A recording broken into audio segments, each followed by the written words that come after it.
And if you want to ask me a particular question, then just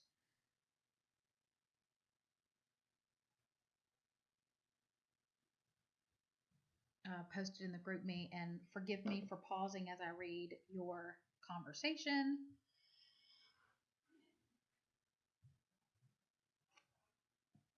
I think that making it a live drawing is harder. So because I'm starting making this video for you guys for the P1 U5 test review, I'm just going to start with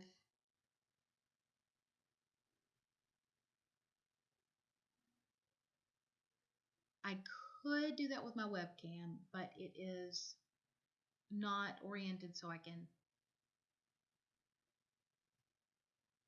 don't know how, yeah, it's stuck on my machine. Thanks, Morgan. Okay, so this is going to be the funniest video when you watch it later. So let's look at number 1. Okay, so if you're looking at our test review, block 1 with a mass of 1.5 is sitting up there, not moving, and it's going to slide down and hit block 2, and then they're going to do some things afterwards. You're told that the ramp is frictionless, it collides elastically, and it's that's kind of a hint as to what's going to happen. And so for part A, this is kind of a throwback question, but what is the speed of block 1 right before the collision? So if you just isolate block 1 up here at the top, and you let the bottom of the ramp be where y equals 0, that block 1 starts at 1 meter. So if I use the conservation of energy, then the gravitational energy, so E grav, is equal to E kinetic at the bottom. And so you can set mgy or mgh, whichever is your favorite, equal to 1/2 mv squared. The mass of the block can cancel out, and then we can get the velocity as being multiplied by 2 on both sides, so you'll have 2gy and then the square root there. So the velocity will be the square root of 2. I'm going to use 10 times that height 1, so the square root of 20. And then we can find the determine the velocity of block 2 after the collision. All right, so this is actually a question that tests, do you understand anything about elastic collisions? And these two blocks have the same mass, so it's kind of a throwback to our little lab.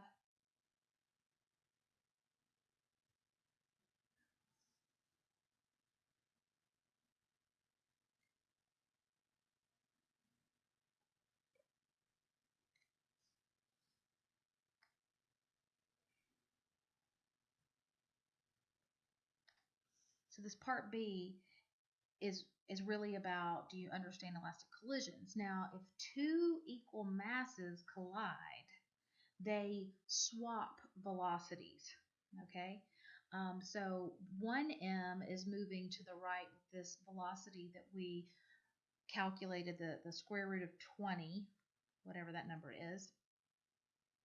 And initially, the mass, block 2, sitting at the bottom of the incline is not moving.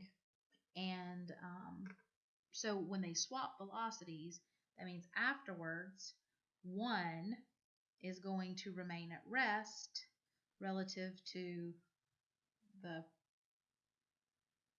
frame of reference there.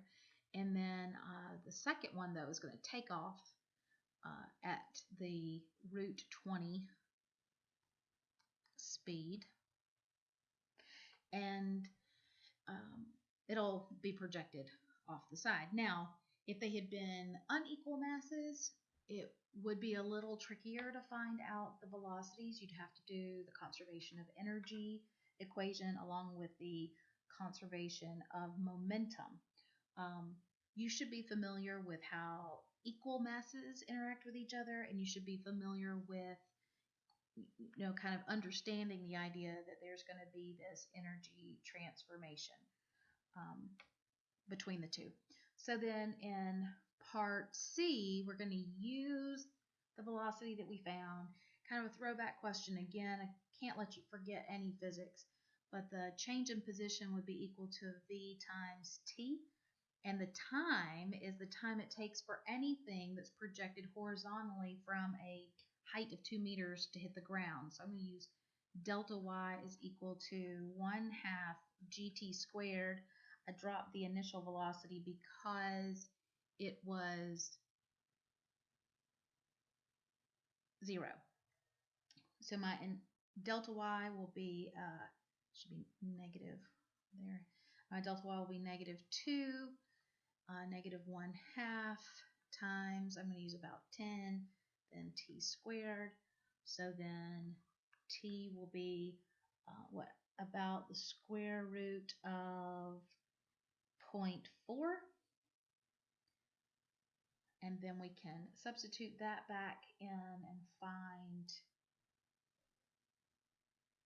the change in x. So delta x would be our square root of 20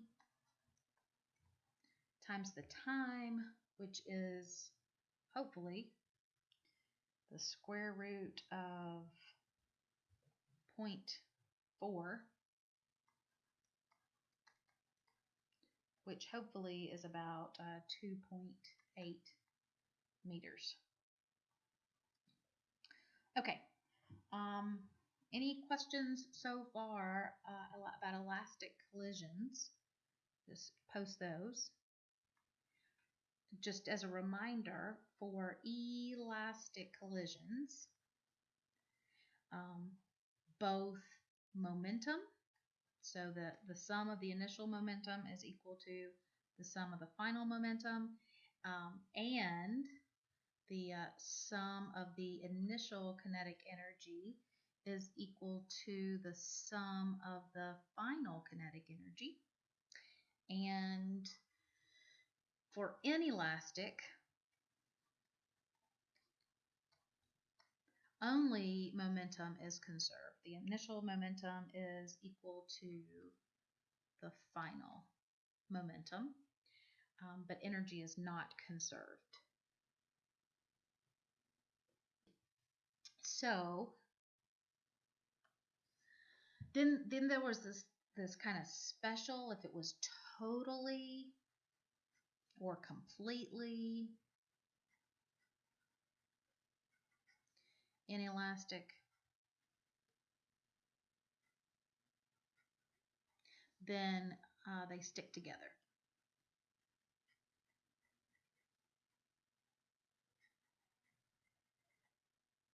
Now, what does it mean with this energy business? I think maybe we should go back and look at this for just one more second. So if you were trying to determine if energy was conserved, so maybe the question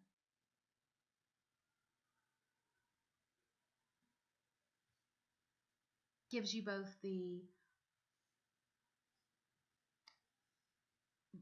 of the velocities before and after the collision. You should then be able to look at the energy, the initial energy and the final energy of the system. So that means that you would kind of do the 1/2 m1 v1 initial squared plus 1/2 m2 v2 initial squared, and see if it's equal to the final kinetic energy of the system. So 1/2 m1 v1 squared plus 1/2 m2 v2 squared. So don't forget about kinetic energy. Don't forget about the conservation of energy and what that means. That means that it should be constant. It should be the same before and after. Conservation laws are important. Okay, so moving on to our second question here. And toggling between things.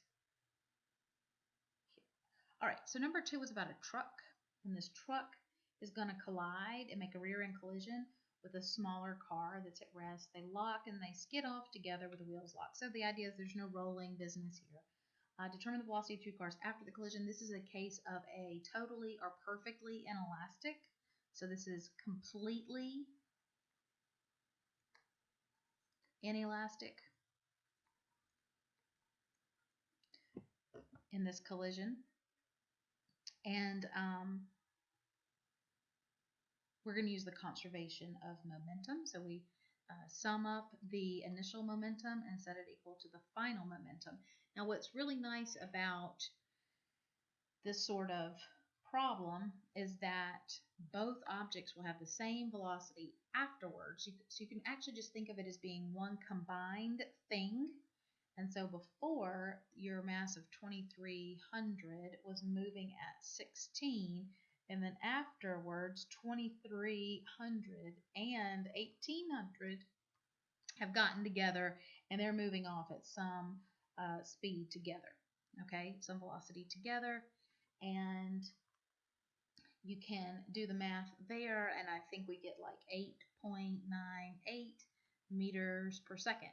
So this would be a good one to do as a exercise here, to check out the energy. So does 1/2 of 2300 times 16 squared, that would be the initial kinetic energy. What is that value compared to the kinetic energy of the system when it's together? So that would be the 2300 plus the 1800, and times their final velocity, which is like 8.98 squared, and this would be your final kinetic energy. Then analyze, are these two equal to each other? If they're not, then the collision was not elastic. The collision was inelastic. So that's a good one to kind of practice that idea of what does elastic mean versus inelastic. Then find the impulse given to the stationary car. So remember, impulse, the symbol for impulse is a J. It's usually kind of a script J. You can write the word impulse. I really don't care. We don't use an I because I is traditionally used for moment. Capital I is traditionally used for moment of inertia, and little I is traditionally used for current. So J, I guess, was the next best thing for some reason. Again, I didn't make it up. So impulse causes a change in momentum. So if you want to find the impulse given to the stationary car, then you need to find the change in momentum of the stationary car. And the car was sitting there. Its mass was not moving, but later it moves at 8.98 minus 0. And you should be able to get that the impulse was about 16,156. Don't forget your units, kilogram, meter per second, or Newton times second. Either is fine.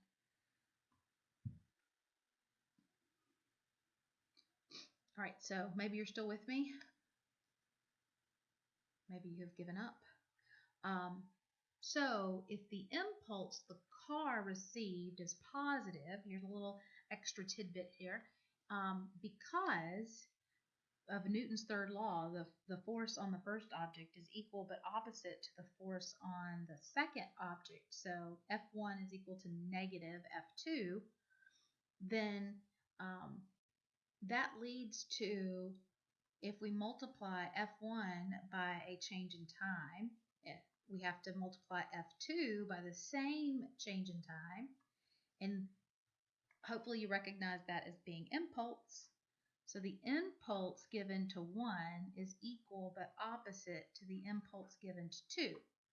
So if we find the impulse given to the car, the impulse for the truck, so impulse for the truck would be the same magnitude but opposite direction. So negative 16,156 kilogram meter per second. That would be the impulse given to the truck. All right, so then part C, calculate the change in momentum of the truck. Again, if the impulse on one is equal but opposite to the impulse on the other one, and impulse is change in momentum, then you could make the argument that the change in momentum of one object is equal but opposite to the change in momentum of the other one. So the change in momentum of the truck should be negative 16,156 kilogram meter per second. Now, in part D, we're asked to find the average force. Now, probably this force versus time would look like this, kind of a part of a sinusoidal looking thing or parabolic. And the area under the curve for the force time graph is the impulse. And I've drawn a positive one, so this must be the force on the car, versus time. Now, assuming, we have to make an assumption here, that this is a fairly consistent increase to a maximum and then a decrease, then we could find the average force, kind of the middle force here, by evaluating our change in momentum over this time period. So truly it's the average force, and sometimes the average force is the force. If you make the same grade in every class, it's just going to be the same. Your average is going to be whatever your grade is on all of your activities. So delta T would equal this change in momentum, and we're looking for the force applied to the truck. So the force average would equal, this should be delta P for the truck divided by delta T. Now, the change in momentum for the truck was negative, so negative 16,156 divided by the time of collision, that's 0.0002 because it's 0.2 milliseconds.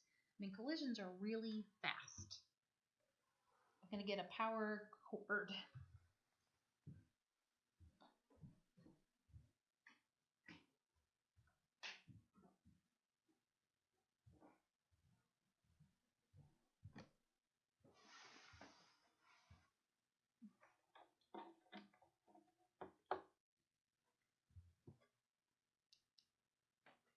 And for some reason, it is so cold that it is freezing, and not quite freezing, but 65 in this room that I'm in. Okay, all right, back on topic. So, and these are for you, so that's fun. So we should get a force on the truck of negative 8.07 times 10 to the 367, I guess, newtons. And so it's a pretty darn big force, but think about it, we're stopping a giant, big, heavy car. So,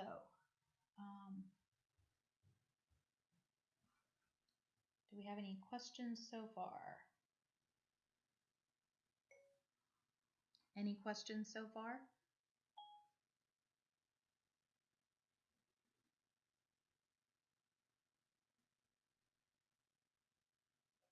Okay.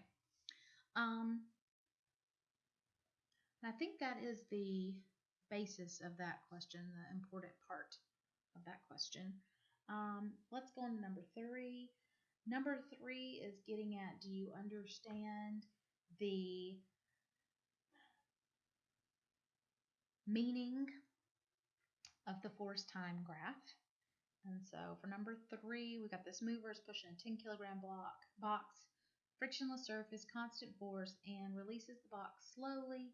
So between 3 and 5 seconds, the box is being released. So the force goes from being a maximum to a minimum.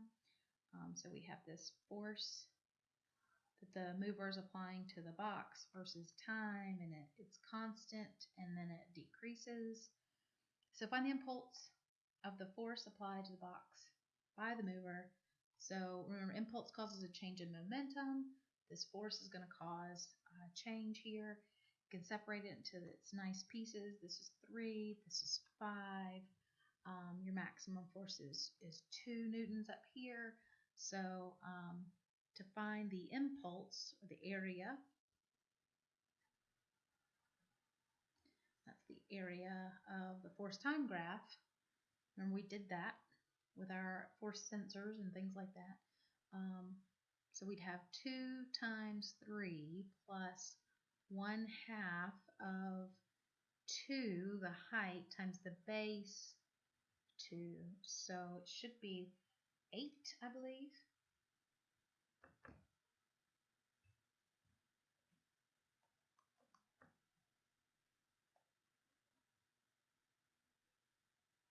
Newton seconds.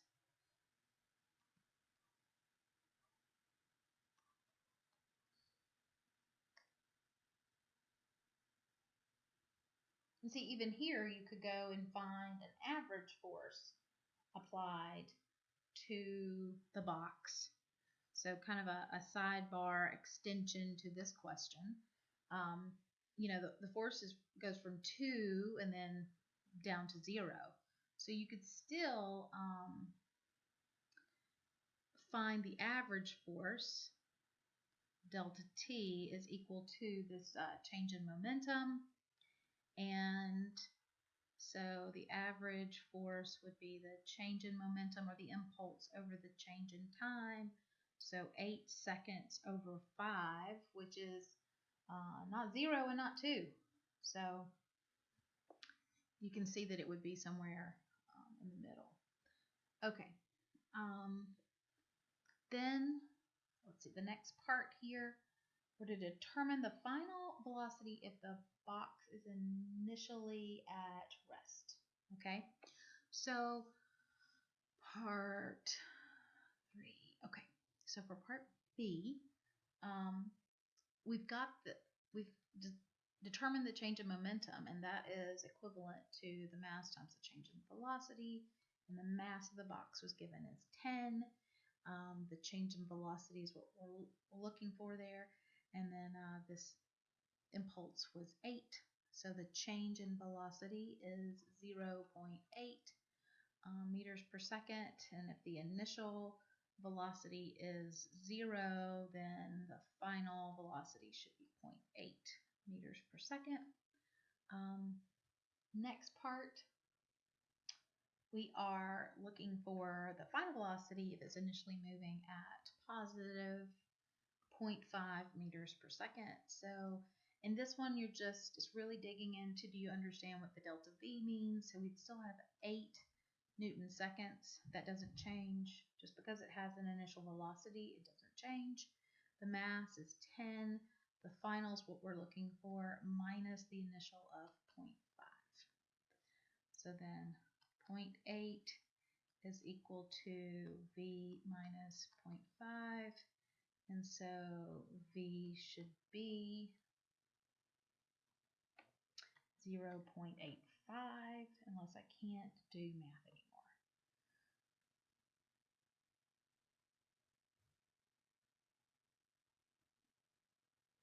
I can't do math anymore.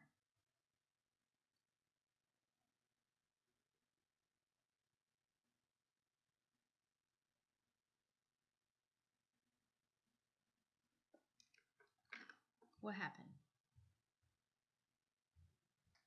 All right, so let's do this math correctly here. So 0.8 plus 0.5 is 1.3. So the change in momentum was the same. Okay. And then number 4 is about reading the graph. Again, and I've mentioned this to some of you, that a lot of the learning objectives for impulse and momentum is being able to read the graphs. So We start out with a velocity versus time graph. And one of the things you need to be able to do is estimate from the graph values and things like that.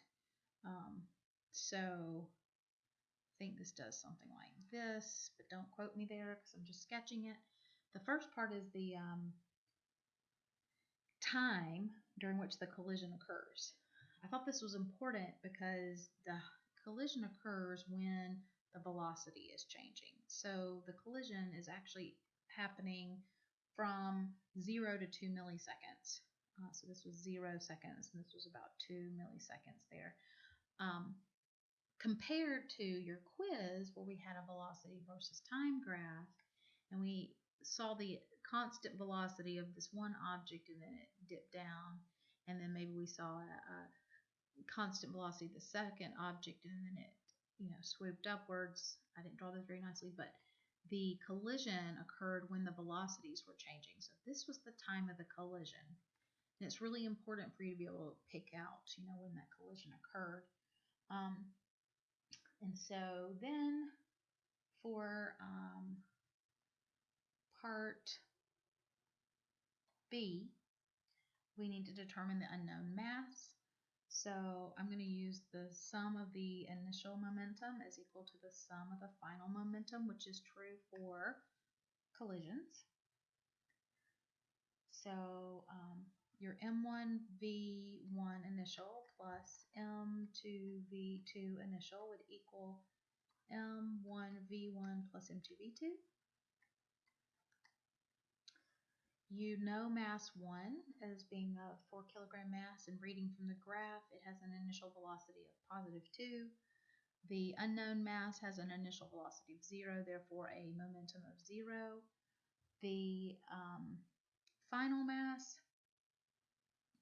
momentum of the first mass, 4, and it's about negative 0.3 or 0.4.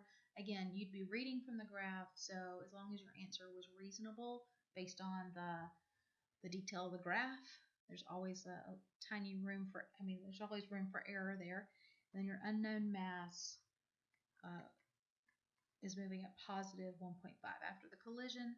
So 4 times 2 is 8, plus this negative that gets added over, so this is 1.6, and that would equal m times 1.5. So 9.6 divided by 1.5, to grab my calculator, and I think that should be about 6.4 kilograms. Okay.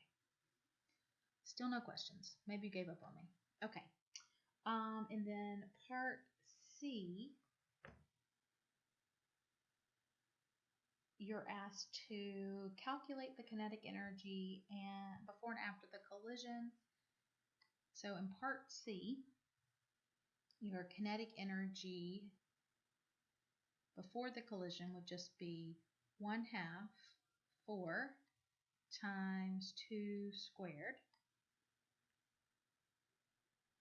And your kinetic energy afterwards should be 1/2 4 times, a negative 0.4 squared. That negative sign will be squared, so it'll be a positive number.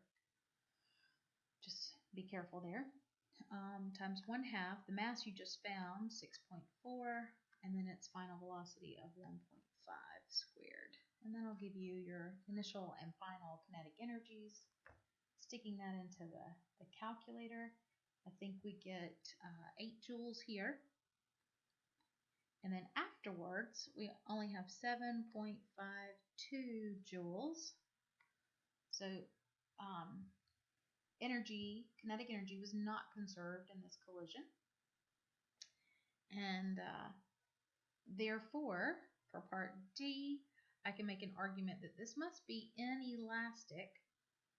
It's not completely or totally or whatever inelastic because they don't stick together.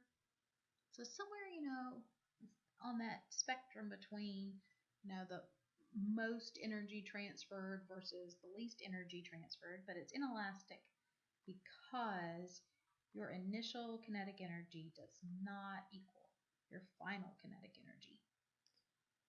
Therefore, momentum was conserved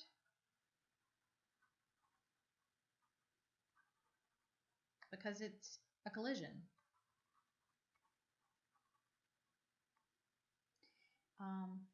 But the energy was not. Okay, so I don't see any more questions. I'm going to end this video.